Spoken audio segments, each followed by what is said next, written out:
우리가 함께 볼 하나님의 말씀 고린도전서 2장 1절부터 5절까지입니다. 고린도전서 2장 1절부터 5절까지의 말씀입니다.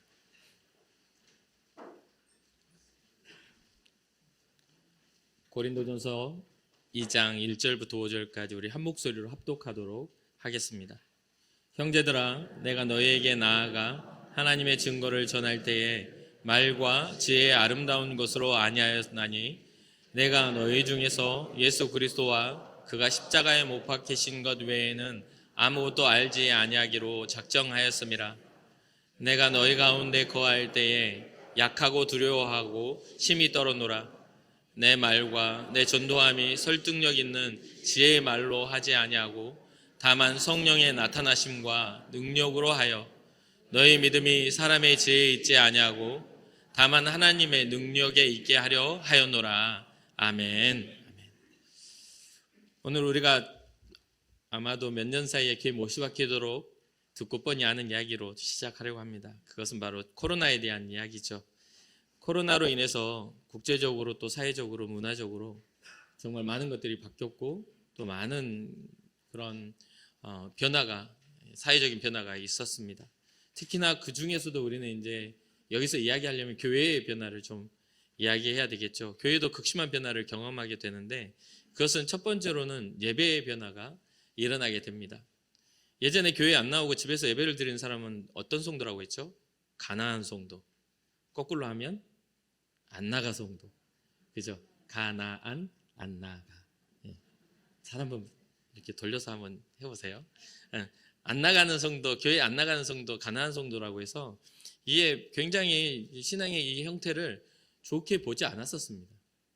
왜냐하면 신앙이 있다 하지만 매번 교회는 나오지 않고 어떤 하나님 앞에 혼자 믿는 신앙에 대한 그런 부분들인데, 근데 코로나 사태가 딱 일어나니까 모든 영역에서 이제 교회를 나오지 못한 상황이 됐단 말이에요.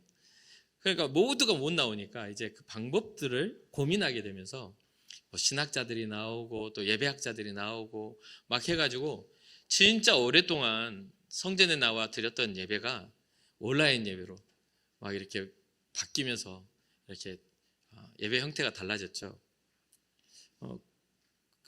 이 신앙생활을, 목회생활을 하다 보면 가끔 가다가 목회를 하고 있는 저한테 와가지고 목사님 예배는 이렇게 하는 거 아닙니다 하면서 막 이렇게 따지는 성도들이 있어요. 그때는 왜 그런 분들은 가만히 있었는지 잘 모르겠어요. 네? 목숨 걸고 나와서 혼자라도 예배를 드렸어야 되는데, 근데 그렇진 않단 말이죠. 왜냐하면 우리는 율법주의가 아니기 때문에 그래요.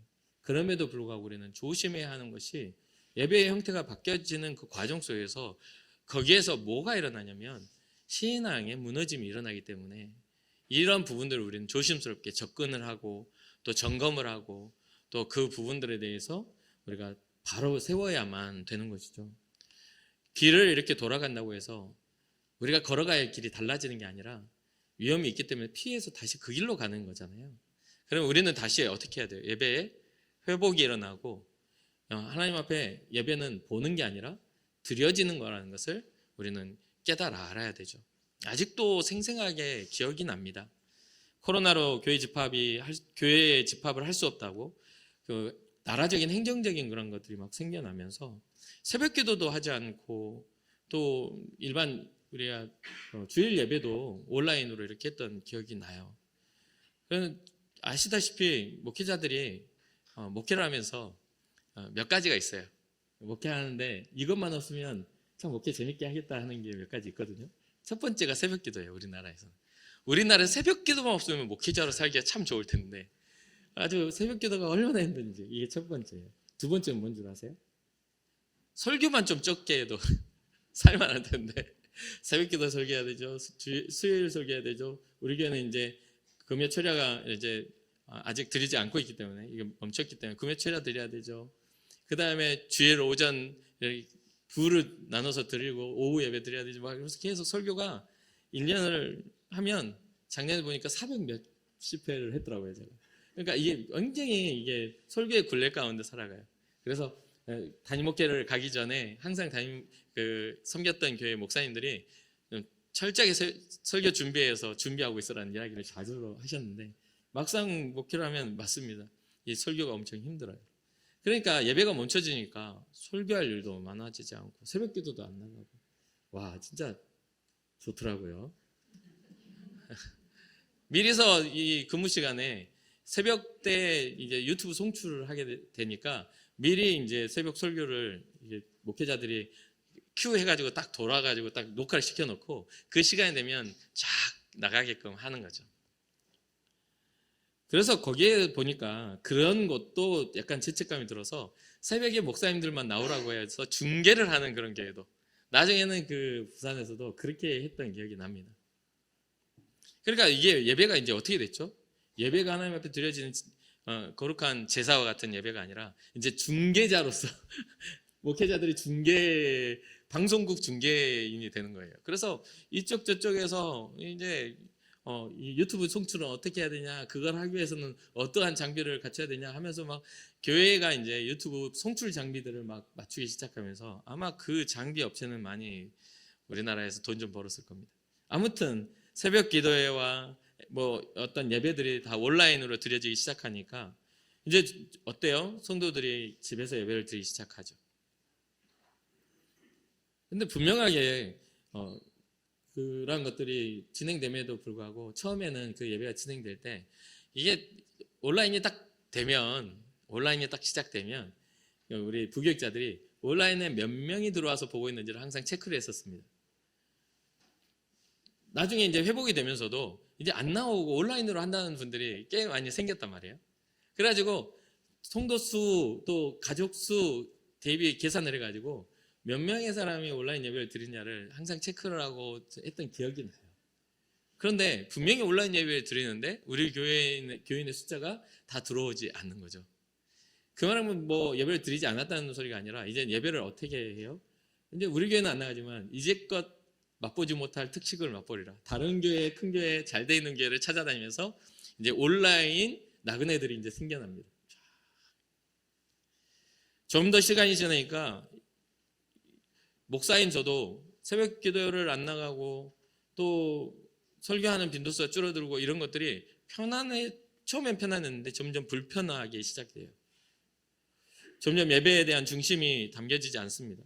말씀을 준비하면서도 굉장히 이게 힘에 겨운 그런 싸움을 싸우게 돼요.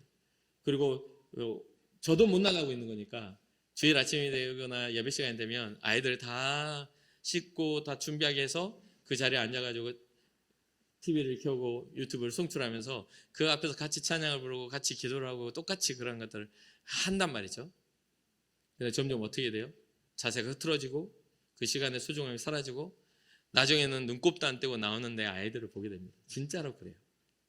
왜냐하면 그게 굉장히 생각보다 긴 시간이 사회적인 문화적인 모든 것들을 사로잡았기 때문이죠. 하다못해 아이들은 학교를 안 갔기 때문에 수업도 다 줌으로 하고 온라인으로 했잖아요. 제 아이들이 누워서 수업을 듣는 것들을 2년이 넘도록 보았습니다. 무슨 말인지 아세요? 그리고 중학생이 되면 절대 자기 얼굴을 보이지 않고 하늘 위에다가 증을 해놓고 대답만 합니다. 그러면은 가끔은 전화가 와요. 어머니 대답이 없어요. 가보면 이렇게 잠들고 있는 거죠. 그런 삶의 태도처럼 우리의 신앙도 점점 그렇게 잠들어 가는 겁니다. 뭔가 조금씩 달라지고. 여러분은 지금 어떠십니까? 예배 시간에 여러분들 뭐 하고 계시나요? 예배 자리에 있지 않은 여러분들은 과연 온라인을 우리 인천 군곡교회 온라인 유튜브 송출을 보고 아이들을 불러 모으고 여러분들은 남편과 아내가 부부가 함께 몸을 단장하고 내 마음과 내 영과 내 몸가짐을 단장해서 주님 앞에 예배하는 예배자로 있습니까?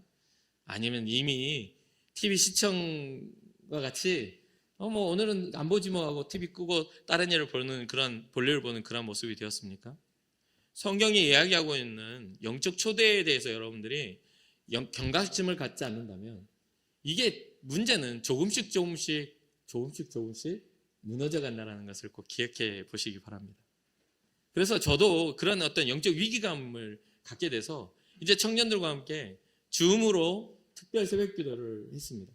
지난 1년 동안 수요 예배 때 이제 예배소서 강의를 했잖아요. 48번에 걸쳐서 이렇게 예배소서 강의를 했는데 그 특별 새벽 기도 때 다뤘던 이야기입니다. 굉장히 심도 있게 새벽기도 하루를 시작하며 했어요. 그때 청년들과 했던 이야기가 모두가 한 발자국 뒤로 물러설 때 우리는 그 자리에 설 수 있는 사람이 되자. 모두가 신앙적인 것을 합리적인 판단을 통해 나의 생각에는 이래라는 그런 생각 이전에 주님의 생각을 물어볼 수 있는 신앙자가 되자 해가지고 그 자리에 모두가 물러서 한 발자국 그 물러서지 않고 있는 것만으로도 우리는 주님 앞에 보여지는 자가 될 것이다 라는 그런 이야기를 했었습니다. 좀 더 구체적인 다른 이야기도 했지만 그건 나중에 또 기회 되면 이야기하고요. 그리고 두 번째 변화가 뭐였냐면 전도의 변화가 일어났습니다. 교회는 전도의 공동체입니다. 예수의 생명을 세상에 전하는 공동체죠. 우리 주님도 전도의 사명을 띠고 이 땅에 오셔서 우리에게 하나님 나라의 복음을 선포하신 분입니다. 그리고 그 주님이 하늘로 올라가실 때 제자들에게 땅끝까지 이르러 증인이 되라는 전도의 사명을 주고 이 하늘로 올라가셨습니다. 그렇기 때문에 교회는 전도할 때의 그 가치를 가지게 되죠. 근데 이 코로나로 인해서 뭐 하게 됐죠? 오랜 긴 시간 동안 접촉을 못 합니다. 사람과 사람의 거리가 제한돼서 앉아도 머리 떨어져 앉아야 되고 여러 가지 어떤 그런 거리가 제한이 되는 거예요.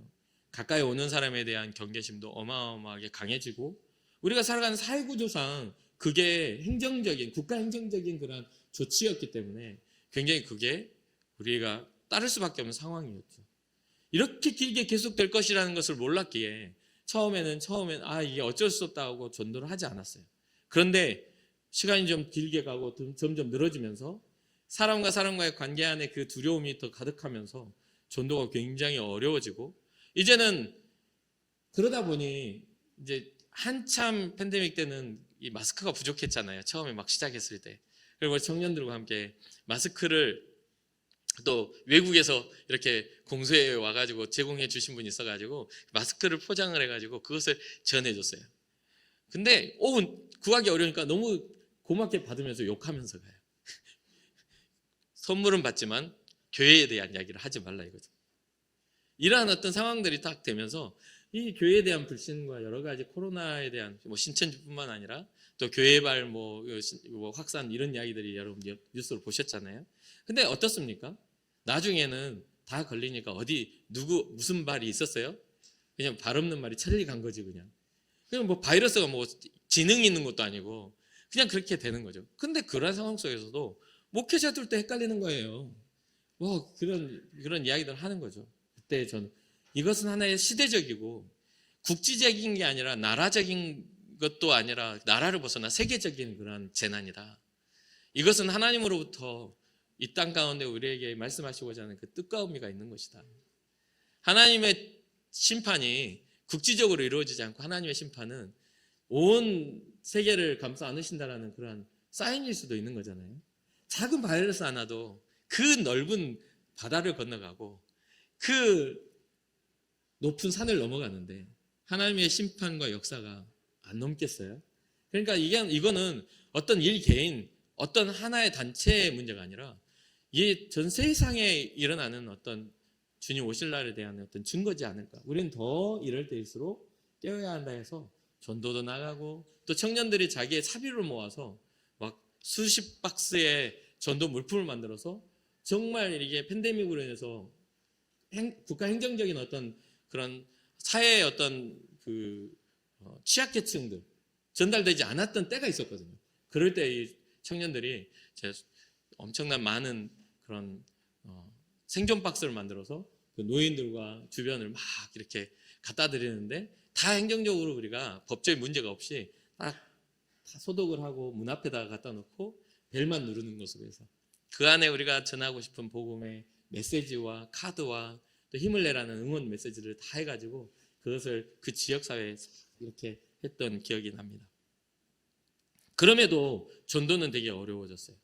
왜? 사람과 사람과의 만남들에 대한 부정적인 시각들이 교회 안의 성도들마저도 이럴 때 꼭 전도하냐고 이렇게 이야기를 합니다. 그런데 이 세상을 살아가면서 우리의 모든 그런 어떤 인류의 역사를 봤을 때 전도할 수 있는 기회가 완벽하게 준비된 적이 별로 없습니다.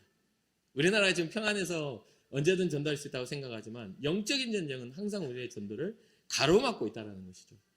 그래서 이 나라 이 땅이 백이민족이라고 하얀 옷 입고 있을 때 가까이서 보면 이 엄청 많고 세탁 기술 없어가지고 떼국물 막 멋지게 상투 들고 있는데 막 이 기어다니고 있었을 때 우리 미개한 이 살지 못하는 이 민족을 향해서 선교사들이 젊음의 나이에 20대의 나이에 와가지고 피를 뿌리며 여기에 전해줬던 그런 것들을 우리 기억해야 된다는 거죠.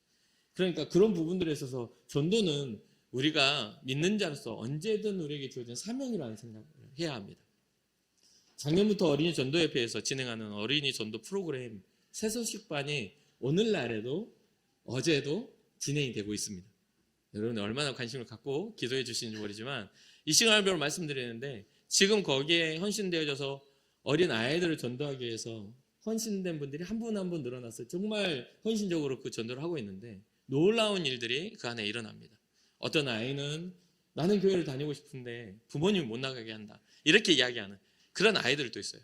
그런 과정에서 어쩔 때는 비가 막 오고 추워가지고 전도 팀원들만 있다가 막 손발 막 이래가지고 막 올 때도 있을 만큼 허탕을 칠 때 허탕이라고 하죠. 허탕을 칠 때도 있지만 그런 모든 과정 속에서 하나님이 일하셔서 믿음의 열매들이 맺어가고 있다는 거죠. 그러한 부분들이 있는데 작년에 한 번은 전도를 하고 제가 집무실에서 이렇게 말씀을 묵상하고 있는데 전화가 온 거예요. 그래서 전화를 받았는데 어떤 아버지가 엄청 막 거기 군곡 꽤 맞아요 하면서 소리를 치길래 예 맞습니다. 예, 저는 이제 그분의 흥분과 상관없이 저는 좀 차분하게 이렇게 원래 제 목소리가 좀 멋지지 않습니까? 그래서 차분하게 또 예 하면서 하니까 막 흥분해가지고 막 오늘 그 교회에서 전도 나왔냐 뭐 아이를 붙잡고 막 협박을 했냐는 등 뭐 그런 소리를 하길래 우리가 전도를 할 때 협박은 안 할 텐데요. 그래서 이제 저희 교회에서 전도는 나가지만 그쪽 방면인지는 잘 모르겠다고 하면서 이제 그 사람이 이야기하는 장소와 제가 알고 있는 장소가 좀 달랐어요. 달라서 우리 교회 팀원이라면 다시는 그런 일이 있지 않도록 이야기를 하겠습니다. 뭐 불쾌하셨다면 뭐 용서해 달라고 저는 차분하게 이야기했는데 그쪽에서는 끝까지 욕을 하고 막 소리를 치고 막 고발을 한다는 둥 가만히 두지 않겠다는 둥 쫓아가서 뭐 저를 뭐 어떻게 하겠다는 둥 뭐 이런 이야기 계속 하는데 저는 끝까지 아예 확인해 보고 혹시나 그렇게 오시면 또 제가 선대하겠다고 오면 뭐 맞으면서 복음 전하면 되는 거니까 한 대 맞고 예수님 믿으세요. 두 대 맞고 예수님 믿으세요. 이러면 되는 거니까 그거야 뭐 어려운 일은 아니니까 그런 사람들은 교회 찾아오는 게 더 나을 수도 있어요. 근데 어쨌든 뭔가 부정적인 생각, 부정적인 마음으로 저한테 이제 전화를 하고 욕을 하고 저주를 한 건데, 막 협박을 한 건데, 그런 것들을 보면서 여전히 전도는 힘들구나. 힘든 사건이에요. 그리고 나중에 알아봤더니 잡은 적도 없고 강제한 적이 없어요. 그런 프로그램 자체가 전도가 그런 프로그램이 없어요. 다 아이들이 싫다고 하면 그러냐고 하면서 보내주는 건데 집에 가가지고 어떻게 말이 바뀌었는지 뭐 그런 변화가 있었다는 거죠. 그러한 어떤 영적 싸움을 싸워가고 있으니 이제 전도에 대한 이야기를 하다 보니 새소식반 계속해서 하고 있으니까 여러분 꼭 기도로 후원해 주시기 바랍니다. 일주일에 한두 번씩 두세 번씩 새소식반이 정말 열심을 내서 복음을 전하고 있어요. 그래서 오늘은 이 전도에 대한 이야기를 좀 하려고 해요. 본문은 전도자 바울에 대한 이야기를 좀 하기 위해서 이렇게 서론을 길게 코로나부터 이렇게 아는 내용, 뒤에 못이 박히도록 들은 내용을 다시 한번 한 건데요. 이 본서를 고린도전서를 기록할 당시에 바울이 3차 전도 여행을 이미 시작해가지고 에베소서에서 사역을 마무리할 즈음으로 이 고린도전서가 기록되어졌다고 봅니다. 거기서 바울은 여러 경로를 통해서 자기가 세워놓은 고린도 교회의 상황을 전해 듣게 돼요. 근데 바울에게 들려오는 이 교회의 상황이 이전에 비해서 좋은 이야기가 아니라 다 안 좋은 이야기들만 계속 들려오는 겁니다. 오히려 그 이 교회가 위기가 되고 나빴던 소문이 들려오는데 그 소식들을 들어보니까 교회가 분쟁하고 있다더라. 분열을 일으켜 분쟁이 일어나더라. 그리고 성적인 부도덕함이 교회 가운데 가득하게 됐다더라. 세상에서의 법정에서 교회 사람들끼리 세상 법정에서 서로 서가지고 그런 어떤 소송을 걸고 있다더라. 또 결혼을 했는데 이혼하는 그런 가정들이 많이 생겨나는데 그러한 어떤 것들이 이 교회 안에 분쟁의 요소, 성적인 부도덕함의 요소와 결탁되어 있다더라. 우상에게 드려진 제물을 가지고 식사를 하고 있고 영적 은사를 가지고 있는데 그 영적 은사를 가지고 오사용을 해서 오만한 자들이 생겨났다더라. 그러면서 이제 예배가 무질서해지고 마음대로 예배를 드리게 되고 잘못된 부활의 교리를 가지고 혼탁하게 성도들이 이제 혼란을 겪고 있다더라라는 이야기를 듣게 된 것이죠. 오늘날 우리가 봐도 여러 가지 문제 가운데 이런 것들이 비슷하게 교회의 소문들이 들리지 않습니까? 시대도 변화하고 상황도 변했지만 또 우리가 살아가는 삶도 변했지만 마귀가 장난질을 하는 그 패턴은 너무나 비슷하게 교회를 무너지게 하려는 그런 것들이 있는 것이죠.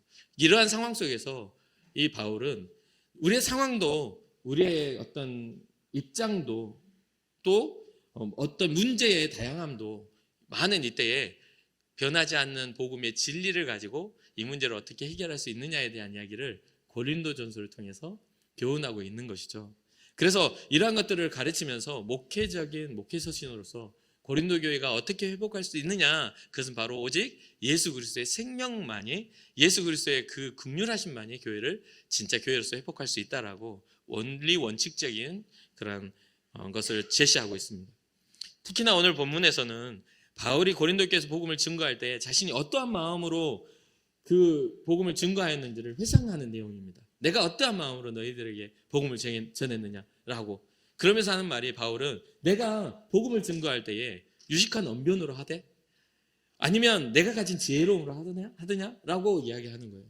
근데 이 바울은 굉장히 엘리트 집단의 사람이었거든요. 이미 그 시대 가운데 로마의 시민권자라면 법적으로 제재할 수 없는 특별 계층입니다. 로열 패밀리예요. 게다가 가말리엘이라는 유대인들이 배우는 그 모든 율법 학교 중에 가장 권위 있는 학교의 그런 사람이기도 합니다.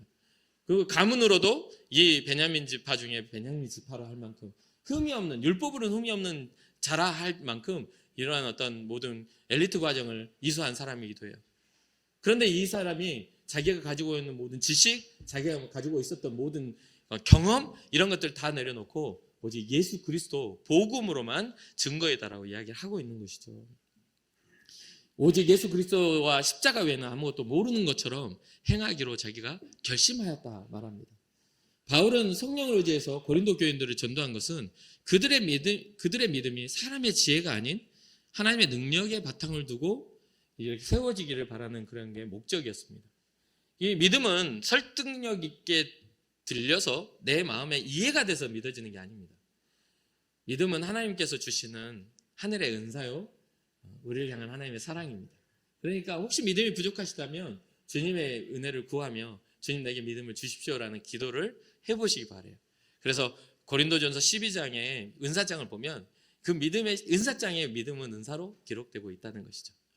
오늘 본문을 조금 더 디테일하게 설명을 해드릴게요. 첫 번째, 전도에 대한 이야기잖아요.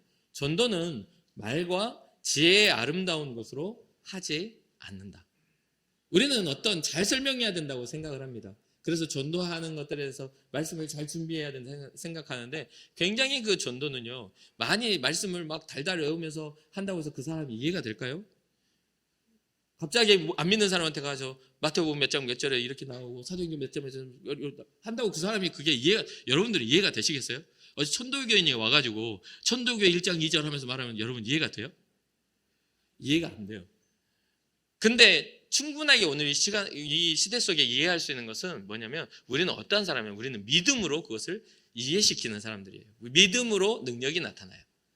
그러니까 설득이 아니라는 거죠. 이건 말에 조금의 뉘앙스의 차이가 있지만, 이게 조금의 차이지만 엄청난 차이를 두는 거예요. 그러니까 내 힘으로, 내 지식으로, 내 관계로, 나의 매력으로 복음이 전해지는 게 아니라 하나님의 능력과 역사로 전해지는 거예요. 그러니까 복음은 무엇입니까? 예수님이 이 땅에 오신 것이죠. 복음은 무엇입니까? 그분이 우리를 위해 우리의 죄를 대신하시기에 십자가를 지신 것이죠. 복음은 무엇입니까? 그분이 십자가에 죽으신 것뿐만 아니라 다시 살아나신 하나님이라는 것이 복음입니다. 복음은 무엇입니까? 하늘로 하나님의 나라로 올라가실 뿐만 아니라 다시 이 땅에 오셔서 우리를 심판하실 이 세상의 주제자시라는 것이 복음의 핵심입니다. 예수 그리스도의 이야기.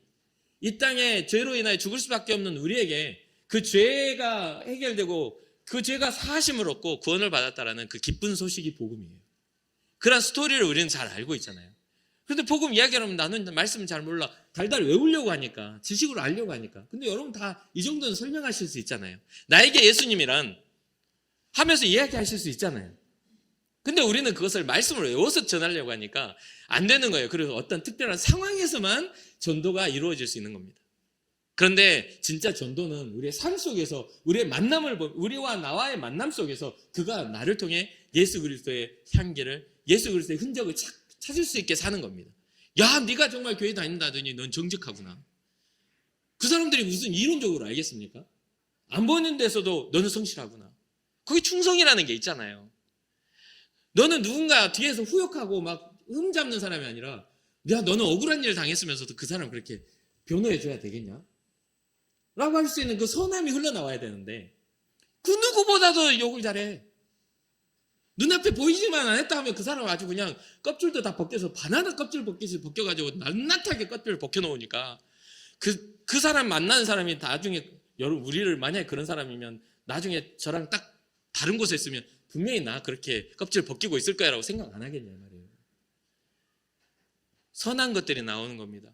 복음은 그런 거예요. 우리의 선한 가치가. 그래서 주님 앞에 섰을 때 우리의 아름다움은 뭐냐면요, 거룩한 행실이요, 성도의 세마포라고 그래요. 거룩한 행실. 그러니 우리의 입술과 우리의 행동, 우리의 마음을 아름답게 단정하게 하는 것들 굉장히 중요하다고 생각을 합니다. 사랑하는 성도 여러분, 여러분들의 삶이 예수님 닮은 삶이 되기를 바라요. 여러분들 가진 지혜와 여러분들의 경험으로 전도하는 것이 아니라 여러분들의 안에 있는 하나님의 능력으로, 하나님 앞에 사랑받은 그 예수 그리스도의 사랑을, 아들의 사랑을 받은 그 능력으로 전도자가 되시길 바라요. 이때 당시에 말과제의 아름다운 것이라는 것은 헬라 문화 안에서 사용되어지는 철학적인 것과 문학적인 수사법에 대한 이야기입니다.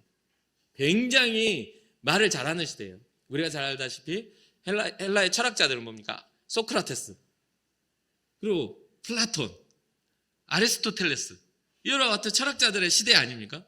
그들은 정말 철학에 그냥 꼭대기에 있다 할 만큼 굉장한 진짜 지식을 가진 사람들이잖아요. 그뿐만 아니라 그때 당시에 그 대표적인 사람들뿐만 아니라 그런 어떤 헬레니즘 문화 안에 가득한 그런 수사학적인 그런 생각과 사고들이 굉장히 발달된 시대란 말이죠.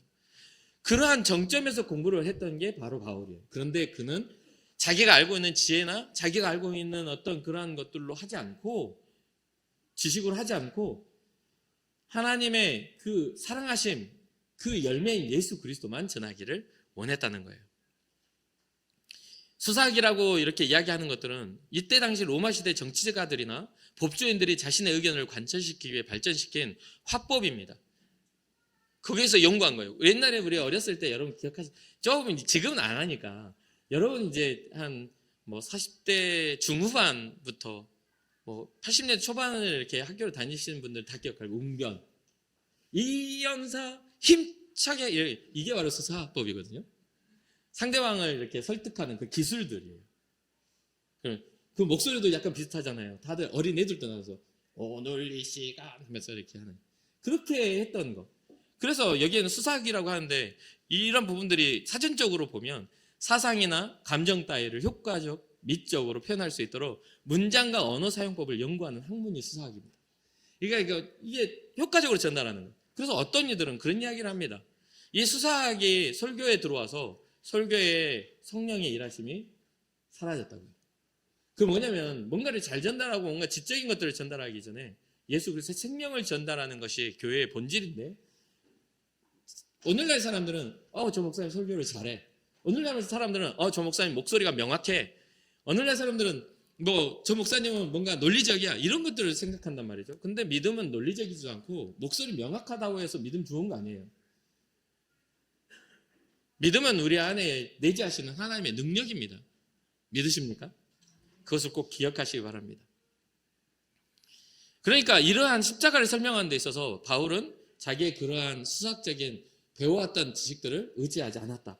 그러면서 2절에 뭐라고 하냐면, 내가 너희 중에서 예수 그리스도와 그가 십자가에 못 박히신 것 외에는 아무것도 알지 아니하기로 작정하였습니다. 예수님과 십자가에 못 박히신 예수님을 이야기하는데 복잡하게 설명할 수 있습니까? 어때요? 못이 들어가는 각도가 말이지 얼마나 절묘하게 뼈 사이를 지나가는지 몰라, 이렇게 설명을 하겠네 말이에요. 옆구리를 찌를 때 그 창의 각도는 얼마인지 알아? 그것을 논리적으로 물리학적으로 봤을 때 이렇게 설명 안 한단 말이에요. 머리에 가시면류관을 씌웠는데 그 가시면류관의 그 가시의 길이가 몇 센치였는데 그것이 깊이 파고들어서 그런 설교 하시는 분도 제가 봤거든요. 그게 이 뼈를 뚫고 들어왔을 때 고통과 어쩌고저쩌고 막 이런 이야기를 하는데 그거를 알아서 뭐 합니까? 그냥 아파요. 그냥 찔리면 아프고 맞으면 아파요. 고통스러운 거야. 근데 그것을 더 잘 설명하기 위해서 리얼하게 해서 그렇게 이야기를 하지만 그것은 우리의 노력일 뿐이에요. 사실은 제가 보니까 그거 잘 이해 안 돼도 나를 위해 죽으신 예수 그리스도가 그 심정이 이해만 되면요, 믿음은 생겨나요. 믿음은 생겨나요. 그런 지식적인 게 없어도 주님이 우리에게 찾아오시면 주님을 사랑할 수가 있어요. 잃어버렸던 관계가 회복되어지는 거예요. 우리가 하나님을 아버지라 부를 때 하나님의 음성, 응답하시는 주의 음성을 들을 수 있게 되는 거예요. 그러한 것들이죠. 그러니까 바울은 고린도 교회에 방문하기 전에 사도행전 17장에 보면 이 아덴이라고 기록되어 있는, 아덴은 뭐냐면 아테네거든요. 아테네는 이 철학의 중심지입니다.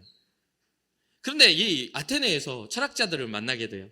에피쿠로스 철학자들과 스토아 철학자를 만납니다. 그리고 에피쿠로스 학파, 스토아 학파 우리가 이제 철학을 배울 때 학교에서 그렇게 배우거든요. 그거 만나가지고 이 부활에 대한 이야기를 해요. 논쟁을 하기 시작합니다. 그러니까 이들이 새로운 학문으로도 한번 설명해봐 라고 했는데 예수님의 부활에 대한 설명을 하니까 이들이 그것을 듣더니 조롱을 해버려요. 조롱을 해요. 사도행전 17장 32절에 바울을 조롱합니다. 그러면서 더 누군가를 와가지고 더 이야기해보라고, 궁금한 뭐 새로운 학문이니까 새로운 견해니까 한번 이야기해보라고 누군가 오지만 바울이 거기에 마음이 굉장히 낙심하며 그 이야기를 하지 않고 그곳을 떠납니다. 왜 그러냐 했더니 그들에게는 영적인 하나님 나라에 대한 관심이 없다, 사후세계에 대한 관심이 없다 라는 것을 결론 짓게 돼요. 그냥 단순하게 지적 호기심이었음을 알게 되면서 처절하게 복음을 설명하려는 실패를 겪고 설득이 아닌 하나님의 주권적인 은혜임을 알게 됩니다.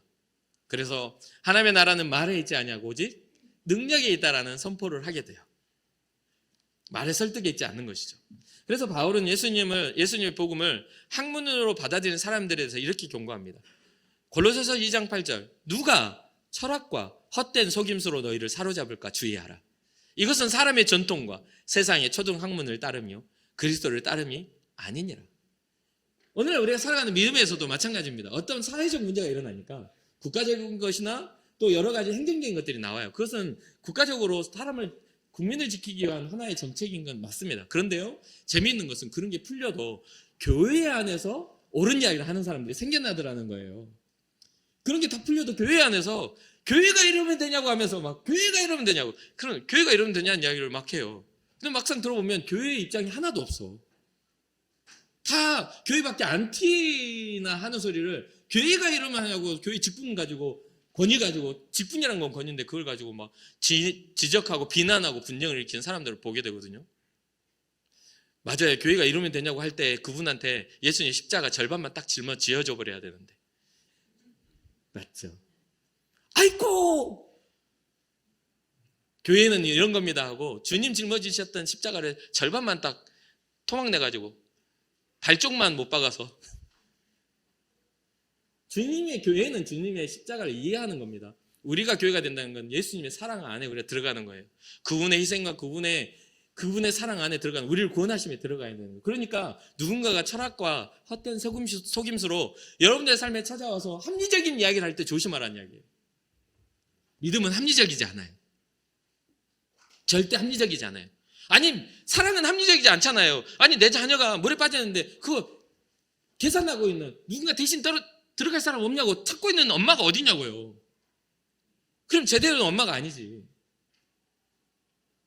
뒤도 안 돌아보고 먼저 고개 숙여서 잡아채는 게 엄마 아니겠어요? 그런 어떤 것들이 하나님의 사랑을 통해 우리에게 나타났다는 거죠. 갈라디아에서 또 이렇게 이야기합니다.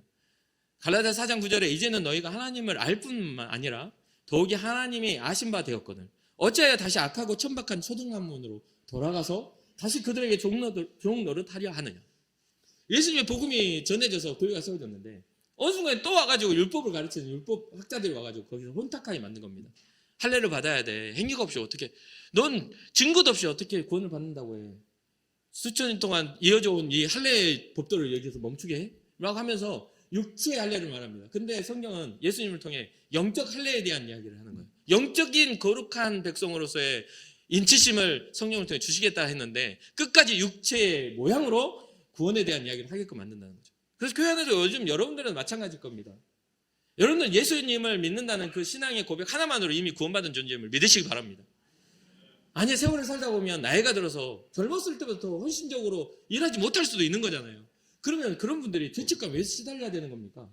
한평생 주를 위해 잘 살아서 이제 평안한 삶, 그 나라를 향해서 평안하게도 갈 수 있는 거잖아요. 그렇잖아요. 그리고 어떤 이들에는 상황과 사건에 따라서 잘할 수도 있고 못할 수도 있어요. 그거에 대해서 하나님은, 성경은 어디에도 그것에 대해서 지적하지 않고 정죄하지 않습니다. 그런데 오늘날 자꾸만 우리는 교회에 어떤 열심히 있는 사역자들만 믿음인 것처럼 착각한다 이 말이에요. 우리는 주 안에서 모두가 구원받은 백성을 믿으시기 바랍니다. 사랑하는 만큼 좀 더 열심히 할 때가 있죠. 좀 더 우리가 사랑할 때가 있고 우리가 좀 더 사랑하지 못할 때가 있는 겁니다. 그런 상황 속에서 우리 있는 건데 그 관계가 깨진 건 아니란 이야기예요.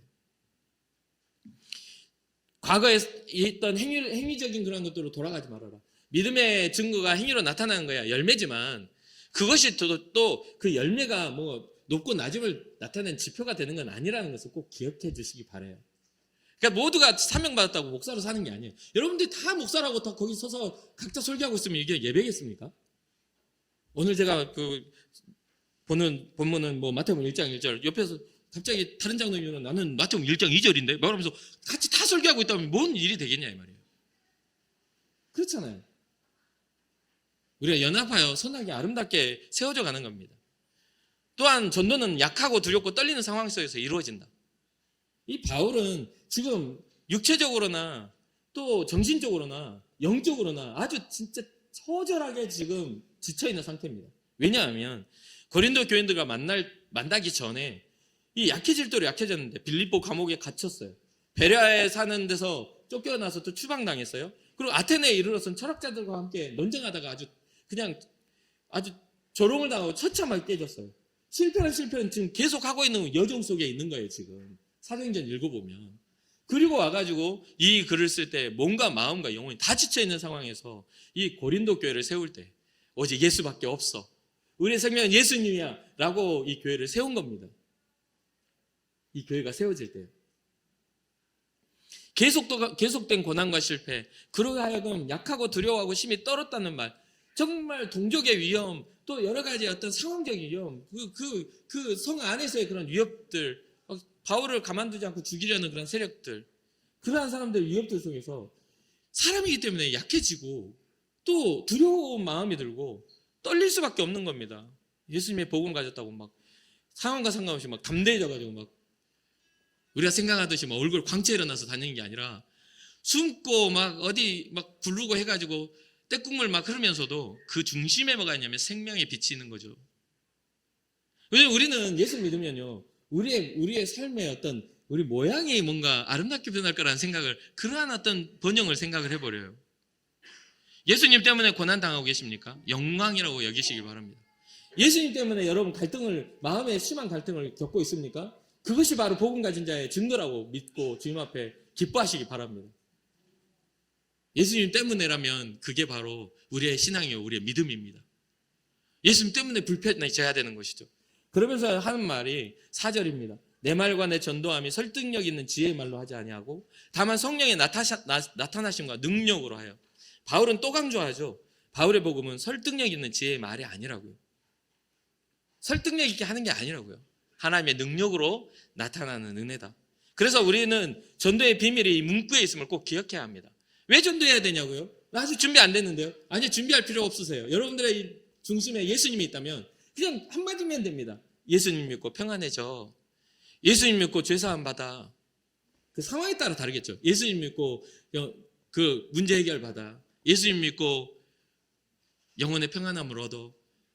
괴로운 사람들에게 그 때마다 달라지겠죠. 예수님 안에는 모든 인생의 문제의 키워드가 그 안에 들어있으니까요.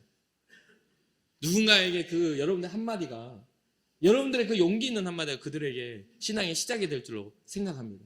그리고 와서 봐서 설교를 들었더니 예수님이 이렇게 나를 사랑하셨구나.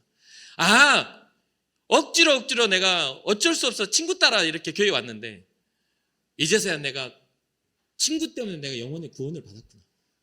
부모 따라 교회 왔는데 당신 아버지 어머니 때문에 내가 주님을 비로소 잘 알게 되었구나. 이런 어떤 것들이 나타나게 되는 겁니다. 설득이 아니에요. 주님의 이끄심이죠. 복음은 전적인 하나님의 은혜로 세워진 것입니다.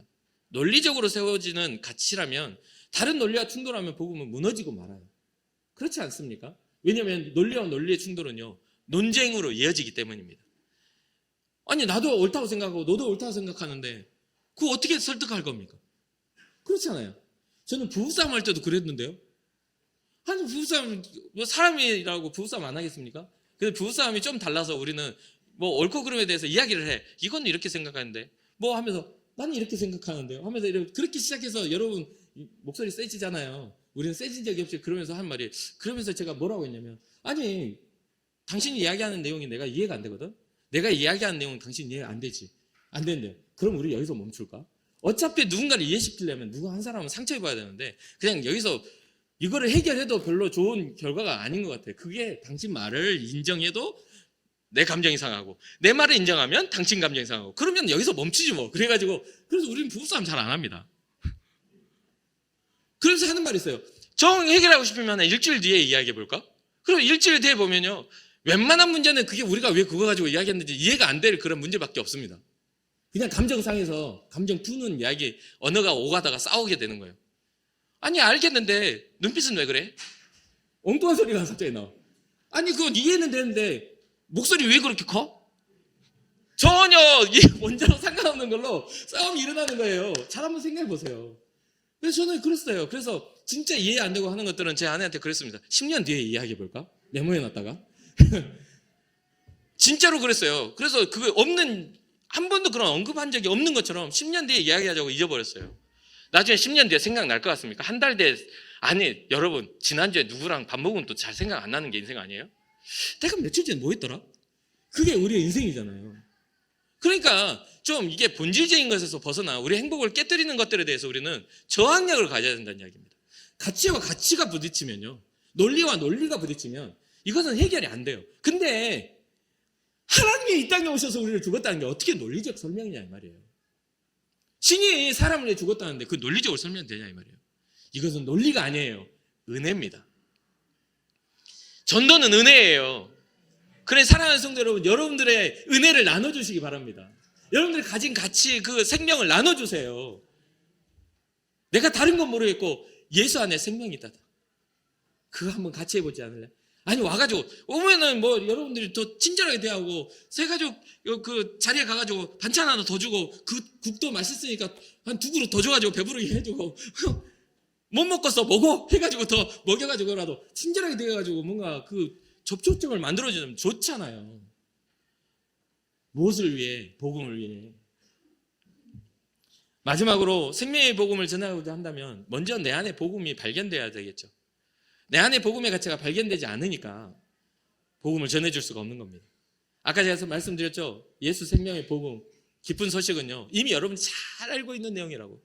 2000년 전에 주님이 우리를 위해 이 땅에 오셨고 죄를 사하시기 위하여 우리를 위해 대신 십자가를 지셨고 사망의 권세에 우리의 생명을 주시기 위하여 사망의 권세를 이기시고 3일 만에 부활하셔서 제자들에게 나타내 보이시고 500의 형제들이 보는 가정 가운데 하늘로 올라가셔서 다시 오시겠다는 약속을 하셨다. 그리고 다시 오셔서 하나님의 나라가 온전히 이루어질 때 우리는 그 앞에 심판대 앞에 설 텐데 예수 그리스도의 그 복음의 세마포 옷을 입은, 믿음의 세마포 옷을 입은 성도들을 주께서 구원하시겠다고 말씀하신다. 이게 어렵지 않지 않습니까?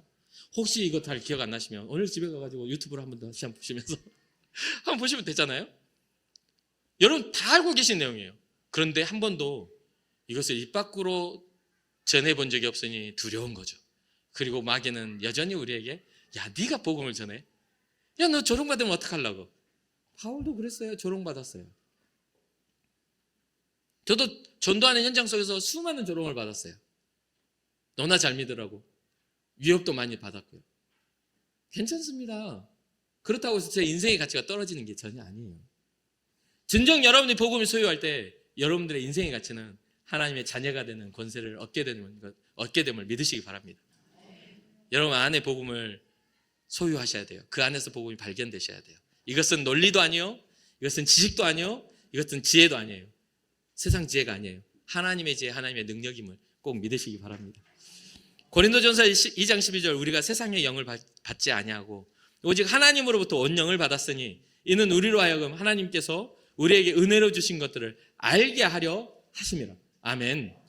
세상으로부터 온 영이 아니라 하나님으로부터 온 영을 받으시기 바랍니다. 그거 바로 성령이에요. 그래야 우리가 하나님의 말을, 하나님의 역사의 이야기를 할 수 있는 거예요. 여전히 여러분 입술 속에서 세상 말이 나온다면 여러분 그것을 멈추고 하나님의 말씀이 나올 수 있도록 여러분들의 영을 주님 앞에 단정히 하기를 주님의 이름으로 축복합니다. 하나님의 영으로서만 우리는 은혜를 알 수 있어요. 그리고 이 은혜를 발견하셨다면 살아가시기 바랍니다. 하나님의 영을 발견한 자처럼, 보화를 발견한 사람처럼 눈에 소망을 가득하게 발견해 나가야 되겠죠. 뭔가 새로운 의지가 우리의 삶의 이 태도에서 달라져야 되지 않겠어요? 그러한 것들을 소유하고 새롭게 주어지는 우리의 한 주간의 삶 속에서 예수 사랑 가치를 실현하는 여러분과 제가 되기를 주님으로 축복합니다. 잠시 기도하겠습니다.